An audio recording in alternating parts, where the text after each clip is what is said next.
The black magicians have their mysticism, and they always firmly believe that they walk on the good path. No black magician believes that he walks on the evil path. The path of black magic is a broad way filled with vices and pleasures, but the ultimate end is total loss. Worship enters into it, but as something that you choose to do to get the benefit of it. The Easterners have a term for it called bhakti yoga. It means the yoga of worship, but yoga is a system. So if we worship a deity, a goddess, or a god or something like that, we're doing it for a purpose.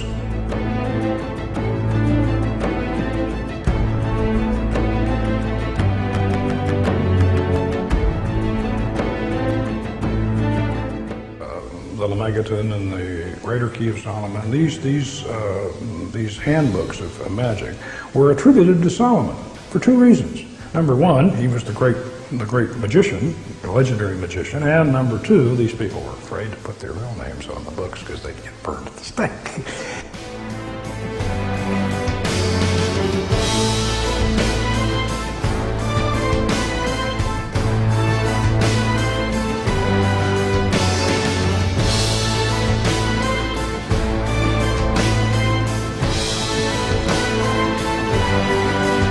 Solomon is, of course, originally the king of Israel in the book of Kings in the Bible.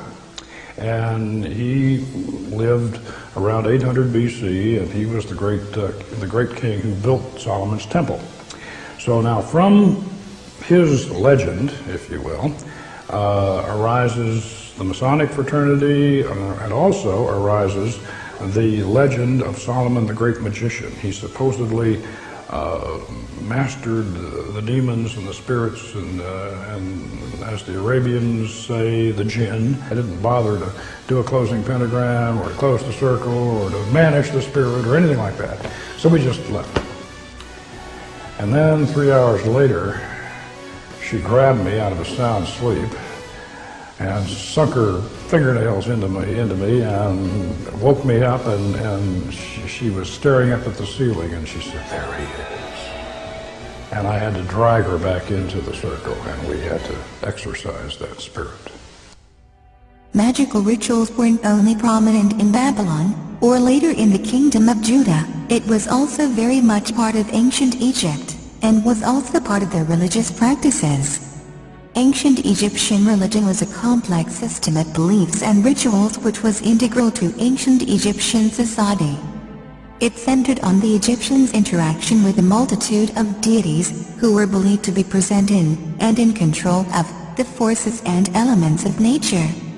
The myths about these gods were meant to explain the origins and behavior of the forces they represented, and the practices of Egyptian religion were efforts to provide for the gods and gain their favor. Formal religious practice centered on the pharaoh, the king of Egypt. Although he was a human, the pharaoh was believed to possess a divine power, and was considered a god by virtue of his kingship. He acted as the intermediary between his people and the gods, and was obligated to sustain the gods through rituals and offerings so that they could maintain order in the universe. Therefore, the state dedicated enormous resources to the performance of these rituals and to the construction of the temples where they were carried out. Individuals could also interact with the gods for their own purposes, appealing for their help through prayer or compelling them to act through magic.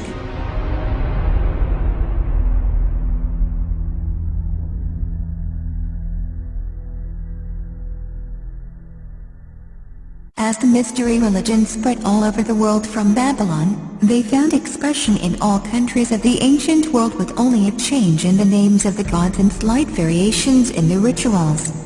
While the mystery religions were practiced in all of the countries of the ancient world, it was in Egypt where centuries of devotion developed them to their highest degree. According to Mason Manly P. Hall's book, Freemasonry, the Ancient Egyptians, and I quote, "It is now generally acknowledged that the Egyptians, of all the ancient peoples, were the most learned in the occult sciences of nature. The wisest of philosophers from other nations visited Egypt to be initiated in the sacred mysteries by the priests of Thebes, Memphis, and Hermopolis. There is indeed, as we have established, a very definite link between the Egyptian mystery religion and the Masonic Lodge. This link can be readily established from the words of Masonic authors, and testimony can be provided to remove all reasonable doubt. In the book, The Meaning of Masonry, by past Provincial Grand Registrar, W.L. ANTICHRIS'T, we find the statement, and I quote, "I am acquainted, for instance, with an Egyptian ceremonial system, some 5,000 years old, which taught precisely the same things as Masonry does." In the book, Freemasonry: Its Hidden Meaning, by George H. Steinmetz, we find the statement, and I quote, "Regardless of the origin of the modern lodge, or the name Freemason, we can, after freeing the symbolism of modern adaptations, discern in Freemasonry the outline of the teachings of the ancient mysteries of Egypt." In the same book, Mr. Steinmetz makes the statement connecting Freemasonry and the Egyptian mysteries. And I quote, "If the symbols can be consistently interpreted in this manner, throughout the 3 degrees we have confirmed Freemasonry to be the reincarnation of the ancient mysteries of Egypt." 33-degree Mason Manly P. Ho relates the efforts of early Masonic historians to link Abbess to the Egyptian mystery religion. Early Masonic historians such as Albert Mackey, Robert Fregould and Albert Pike were of a single purpose in their efforts to establish a definite correspondence between the Hiramic legend of Freemasonry and the Osiris myth as expounded in the initiatory rituals of the Egyptians. From the Lost Keys of Freemasonry by 33rd degree Manly P. Ho, man is a god in the making, and as in the mystic myths of Egypt on the potter's wheel he is being molded. Unas eats magical charms, behold, Unas eateth of that which the red crown sendeth forth, he increaseth, and the magical charms of the gods are in his belly. The following quote is a comment on the texts about King Unas by the translator of the Egyptian Book of the Dead, each Wallace Budge, the notion that, by eating the flesh, or particularly by drinking the blood, of another living being, a man absorbs his nature or life into his own, is one which appears among primitive peoples in many forms. It is indeed an accurate assessment that these murders in the Unas texts were performed in a ritual and religious manner for the purpose of obtaining the life force or energy force of the victim. Not only was this the purpose of these ancient Egyptian texts, but it is also the purpose behind modern Satanism. This common underlying purpose can be seen by comparing these texts and their assessment with the words of Master Satanist, a 33rd degree Scottish Rite Grand Master, and a 97th degree the Rite of Memphis, of Aleister Crowley. He writes, and I quote, "The blood is the life." This simple statement is explained by the Hindus by saying that the blood is the principal vehicle of vital prana. It was the theory of the ancient magicians, that any living being is a storehouse of energy, varying in quantity according to the size and health of the animal, and in quality according to its mental and moral character. At the death of the animal, this energy is liberated suddenly. For magical purposes, the animal should therefore be killed within the circle, or the triangle, as the case may be, so that its energy cannot escape. An animal should be selected whose nature accords with that of the ceremony. For the highest spiritual working, one must accordingly choose that victim which contains the greatest and purest force. A male child of perfect innocence and high intelligence is the most satisfactory and suitable victim. Those magicians who object to the use of blood have indeed forward to replace it with incense. But the bloody sacrifice, though more dangerous, is more efficacious. And for nearly all purposes human sacrifice is the best. Here is an undercover footage of a goat being sacrificed inside a pentagram, in a Masonic lodge in Turkey, for a high degree initiation.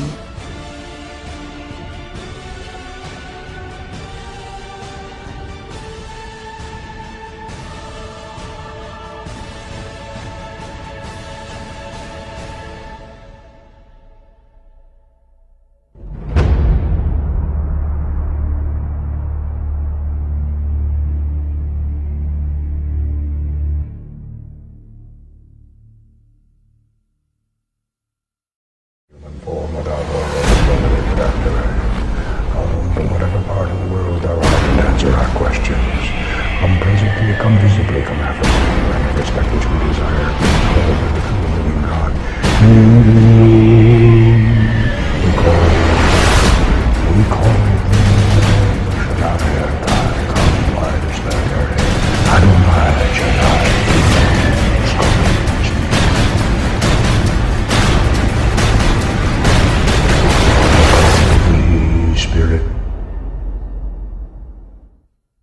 بسم الله الرحمن الرحيم.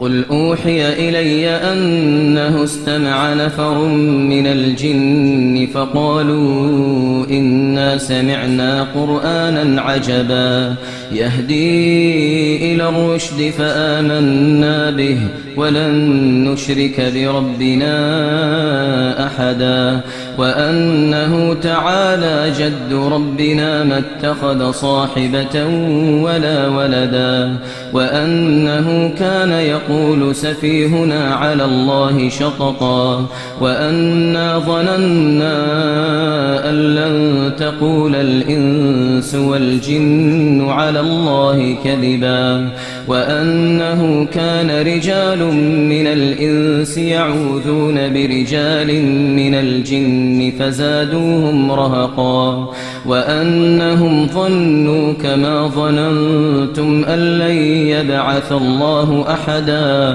We will discuss the jinn in great detail in a later episode, so stay tuned. Let us re-ask the question then, how did Freemasonry end up in Europe?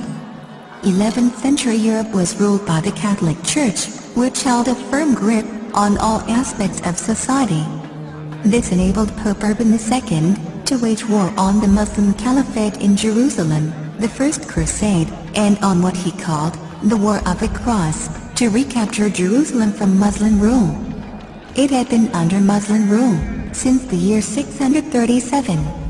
But in 1099 this rule was brought to a bloody and sudden end.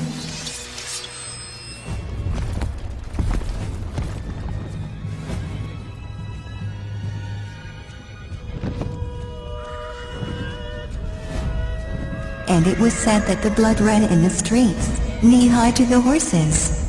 Women were raped and murdered, and children were put to the sword. Out of this bloodshed and terror, a group of warrior monks arose. The Knights of the Temple of Solomon, or what they were later to be known by, the Knights Templars. 20 years after Jerusalem was taken, the dome of the Rock Mosque was seized by the Templars, and they began excavating underneath the mosque, and what they found changed history forever. What did they find? Documents and books of the secret arts of black magic, Kabbalah and the ancient mystery schools.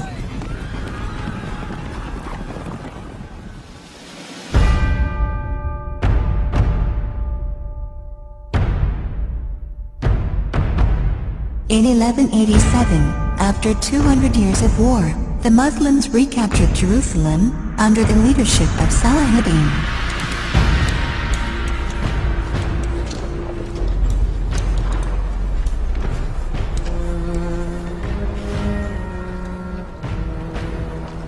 Will you yield the city?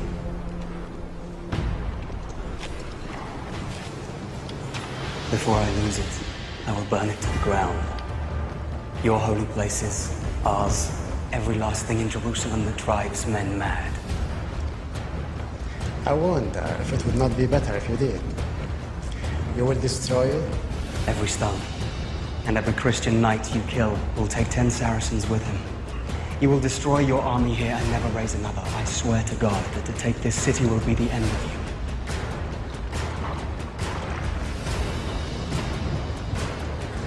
you. Your city is full of women and children.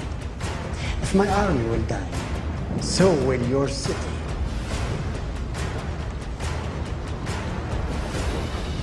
You offer terms, I ask none.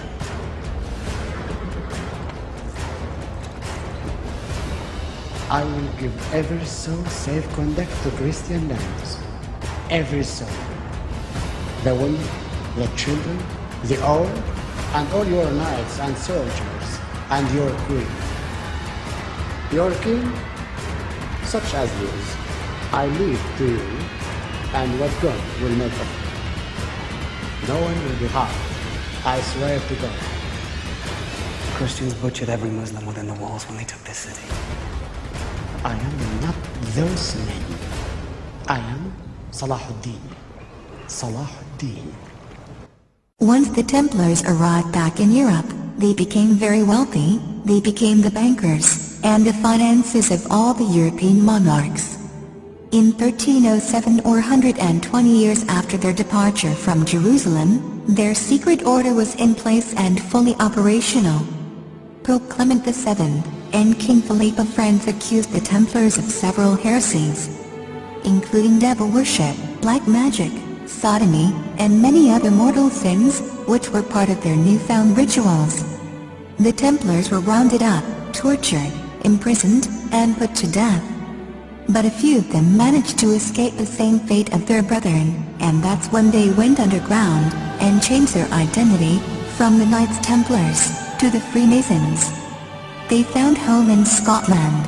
King Robert the Bruce was excommunicated by the Pope, so the Knights Templars or Freemasons were welcomed with open arms.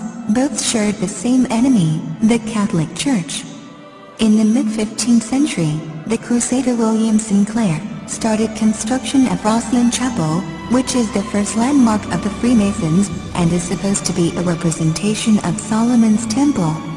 Another William Sinclair was the first Scottish Grand Master of Freemasonry at Colwynning Lodge, which is the first Freemasonic lodge, also called the Mother Lodge, or Lodge Number 0.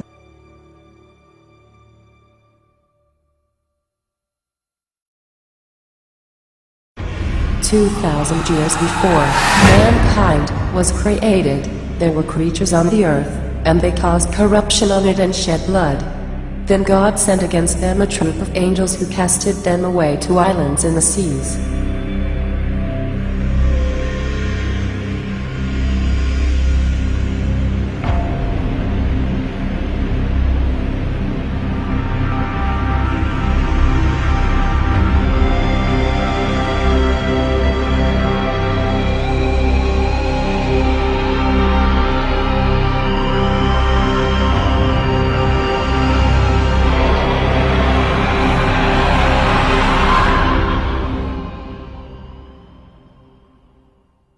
It is time to start defining and explain some of our subject matter I have mentioned previously, and will continue to mention throughout the series. We will go back and sketch the history of the Masons and further discuss their craft. But for now, let us ask a question: who are, or what are the Jinn? They are unseen creatures that we share this earth with. They are interdimensional creatures that have been called by many names: aliens, spirits, Etherians, ultra-terrestrials, and more.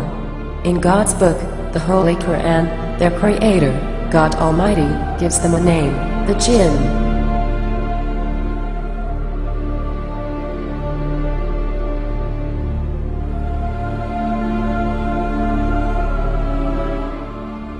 The Arabic word, jinn, means hidden, or that which is concealed. Under normal circumstances, they can see us, and we cannot see them.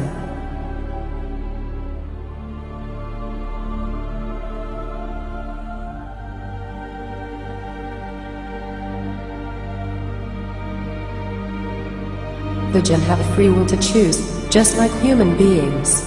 The Bible calls Satan a fallen angel. This is incorrect. Angels were created from pure light, and do not have free will or the ability to choose. They only obey the orders of their Creator.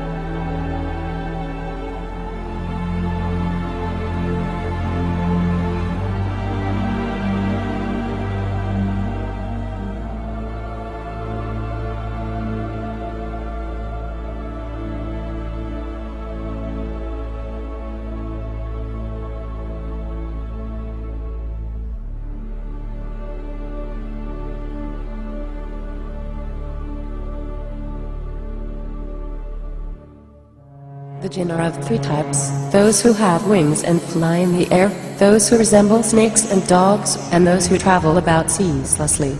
No human can see the Jinn in their true essence. However, some resemble vultures and snakes, others tall men in white garb. They may even appear as dragons, or a number of other animals. In addition to their animal forms, the jinn occasionally assume human form to mislead and destroy their human victims. For example, in one of the historical battles of the Muslims, named the Battle of Badr, the most powerful amongst the jinn, or Satan, assumed the form of a man named Suraka ibn Malik, and urged the pagan Arabs to move forward to the battle, saying, Then God sent the angel Gabriel against him, and when Satan saw him, he cried out to the pagans, I have nothing to do with you. I see that which ye do not see. I fear Allah, and Allah is severe in retribution, and then he fled. The jinn can even possess human beings, including in black magic rituals, when they are summoned by the magicians. I will explain with little more detail on how this is done by the magicians, and show you via video illustration. Unlike humans, the jinn live for thousands of years, and have the ability to see angels as previously mentioned. Let us view a video, which shows the Islamic exorcism. A jinn who is 7,000 years old, has possessed a man.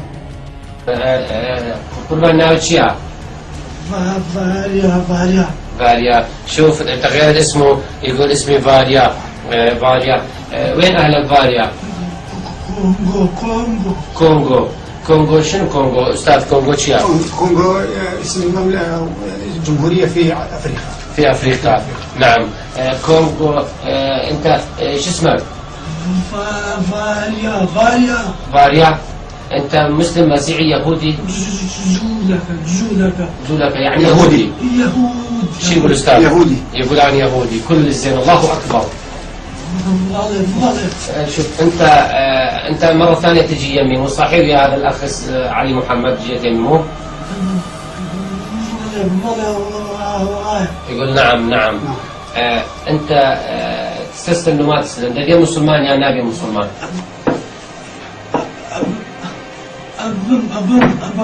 أبن قربان تو تمنى كم صار؟ بالله بس درو مكان درو كيلي دبي.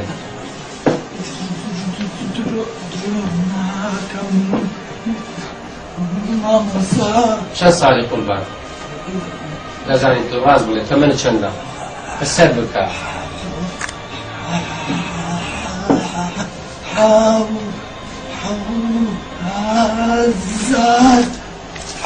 حتى زار صار حوازار درون عقلي. الله أكبر. هذا يقول أني مرأة عمري 7,000 سنة وأني أهلي بالكونغو. هو منطقة أفريقيا. أنت أسود أترشي أشبيستي قربان تو ساحر عندنا نسيت الغاز عندنا نسيت. لا قربان تو بوشاتنا ولا شيء. يا أسينا هو استابو إيه إيش بدو أسينا تقوى إيش بدو أسينا تقوى نحو هو استابو أميس شو عنا شيء زور شجوان بخ جوان بلتشاوك يا كاري ترى. عشق يقول هذا كان يشتغل باليونان. يشتغل باليونان وأنا عاشق جميل جدا. أنت بارك الله. تو أتواني سنة ليش هم كسر؟ لا هذه بو ولا لا شيء من لا شيء من الدنيا. ولا أتواني ولا لا شيء من وازيد بينا. بو أخذنا أتواني تخوف زام ببرشة. بنا أتواني. سبوكا راسي كم بلي. عزك معك كتب راد وخلي درين جندرويا. لا تدرونيا. هذه بوت عندهم عالي مكان ما مستحق إنكار كان. قسم من الشيوخ والسادات الدكتور طارق الهاشمي هو عنده قناة فضائية يقول الجن هو وسواس ما يعبد جسم الإنسان. هذا كلام صحيح؟ نعم. يدخل جسم الإنسان الجني؟ نعم. يدخل جسم الإنسان الجني؟ نعم. اسمع يا الدكتور طارق الهاشمي وأيها العلماء الإسلام أنتم تقول إحنا عالمين. هذا يقول الجن يدخل جسم الإنسان وهذا شو بعينكم صوت وصورة. زورن الابرو كده المرور طلع نتشندر قربان نتشندر يقول الملائكة يقول روح إذا ما تروح سير ندير كوشينا في الروي استهاد نعمل شوية اللي برامج راو ساوند نتشندر هو ساوند وزورن والله ملائكة زورن نعم خاوني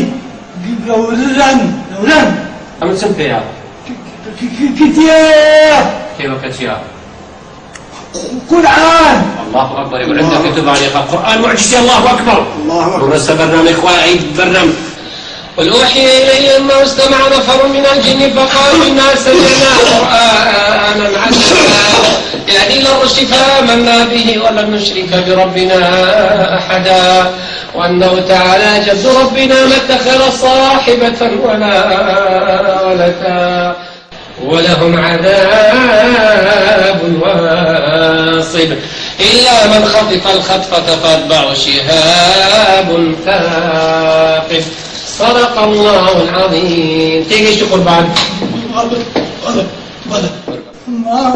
الزباب شهادة بنا أشهد أن لا إله إلا الله أشهد أن لا إله إلا الله أن لا إله إلا الله إلا الله وأشهد أن محمدا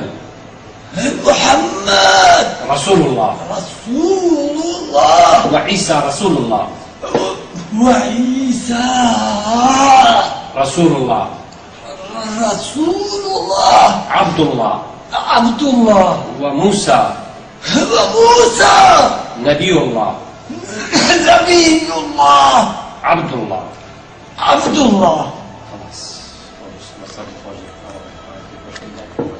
استاذ يا رب يكون باذن يخش لي جوارك يا رب يكون لا ممنع كان يقول في قاده المتور ولا تقنطوا من الرحمه قربان السيد كان زون ساعتين يقول في الفزانه يلا بدنا نبدا بدايه ان شاء الله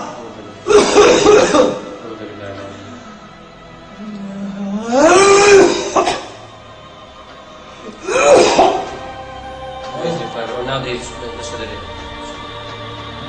شو دري هسه استاذ ولا شان بنفهم هسه اولاد يقول بدل شو المسلم او يقول لك عفيك هسه يقول عفيك يقول عفيكم والله عفيكم مش هم جوري معلومات بسبب زول خلق الدوانا من زبون درك كزام من نخوش درنيه يعني. There's one thing you should know about me.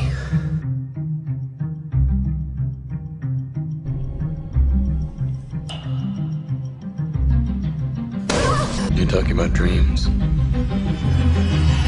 Not exactly.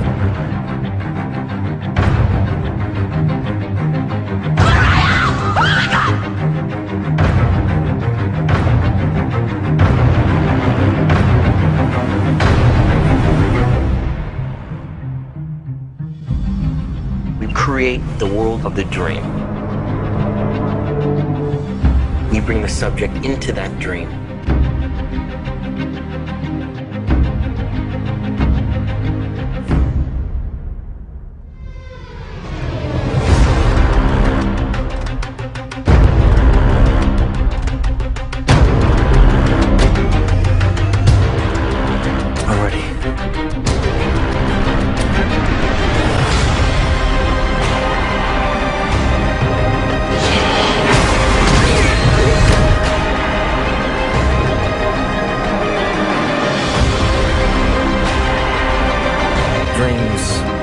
Real while we're in them.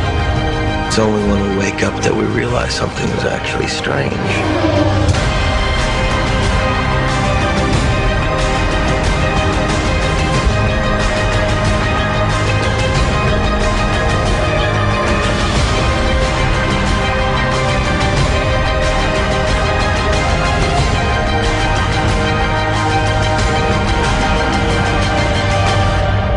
I have it under control.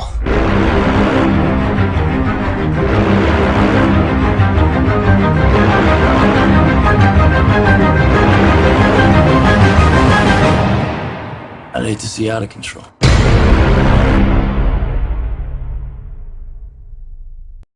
The greatest trick the devil ever pulled was convincing the world he didn't exist. That was his power. Are you hypnotized right now? Be honest. No, I'm awake. You're awake. Totally awake. Are you hypnotized, ma'am? You guess so? Okay. Are you hypnotized? No. You are not hypnotized. Are you hypnotized? No. No. Your name, ma'am? Patty. Your name, sir? Mary.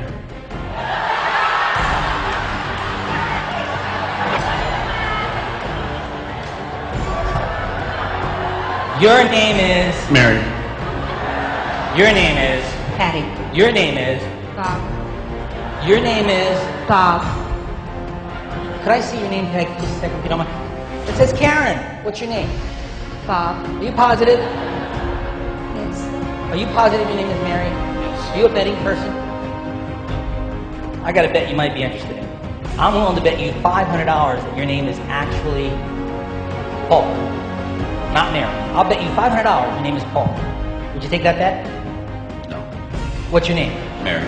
I'll bet it's Paul. Would you bet $500 it's Mary? Yeah. Would you shake on that?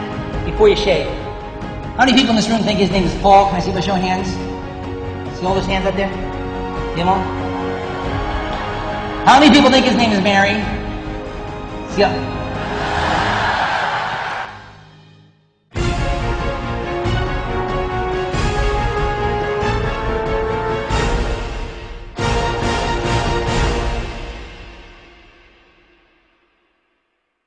واستفزز من استطعت منهم بصوتك وأجلب عليهم بخيلك ورجلك وشاركهم في الأموال والأولاد وعدهم وما يعدهم الشيطان إلا غرورا إن عبادي ليس لك عليهم سلطان وكفى بربك وكيلا. Your brain, the most complex organ in your body, the seat of who we are, what we are, the container for our thoughts and our memories. In short, we are our brains. Our brains are built from many parts that perform different functions. Deep in the centre of the brain is the brainstem. This is the oldest part of the brain and has also been called the reptilian brain. It controls many essential functions such as breathing and heart rate or blood pressure. It's whether we feel hungry or thirsty. It's also the seat of our most fundamental emotions, happiness or sadness, fear and love or hate. They all seem to reside in the brainstem. The occipital lobe contains the visual cortex, and so is concerned mainly with vision. The parietal lobe is concerned with processing sensory information and integrating it with the visual information from the occipital lobe. The temporal lobe is the centre for memory and learning. It contains the hippocampus and a number of other regions that are required for us to recognise different objects, faces, sounds and environments. The frontal lobe is probably the most important part of the brain for defining us as who we are.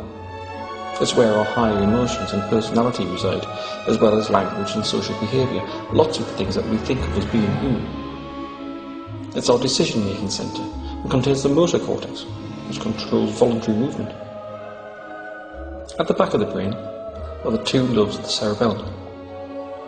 This region of the brain is a coordinating centre for movement, allowing us to move multiple sets of muscles in a coordinated fashion so that we can walk and talk, pick things up and put things down. Your brain is made up of billions upon billions of cells called neurons. These cells are very specialised, with long extensions through which they talk to each other and form large and complex networks. These networks are the basis of how the brain does what it does. The processes are of two basic types. Dendrites receive incoming information from other neurons. Signals pass through the cell body or soma, where, if sufficient information is received, a signal is passed to the other neurons via the axon. This is happening in billions of neurons across the brain, 24 hours a day, 7 days a week. It's happening right now while you're watching this. So how do neurons talk to each other? Neurons are usually seen to use electrical signals to communicate. However, the act of passing the signal from one neuron to another is actually a chemical process. This happens at structures called synapses. These are formed from the terminal of an axon and a swelling on the dendrite called a spine. Electrical signals from the axon pass to the dendrite via a chemical messenger called a neurotransmitter. Neurotransmitter is stored in the small vesicles inside the axon terminal, or the presynaptic bouton. When a signal arrives down the axon, one or more of these vesicles joins with the outer membrane of the bouton and releases its contents into a small gap between the axon and dendrite. This is the synaptic cleft. On the other side of the synaptic cleft are receptor molecules to which the transmitter binds in much the same way as a key fits into a lock. The receptor molecules act as poles through the outer membrane of the dendritic spine, allowing charged atoms or ions to cross. This entry of charged ions into the spine recreates the signal that was sent from the previous neuron, and in this way information can be passed from one neuron to the next and around the neuronal network. Although we've seen only one neuron here talking to one other neuron, in reality each neuron talks to many, many others and can have thousands upon thousands of spines. In this way, an extraordinarily complex system can be built that allows us to see, hear, to experience the world around us. It allows us to walk and talk, and to laugh and cry, and to be who we are. So we really are our brain.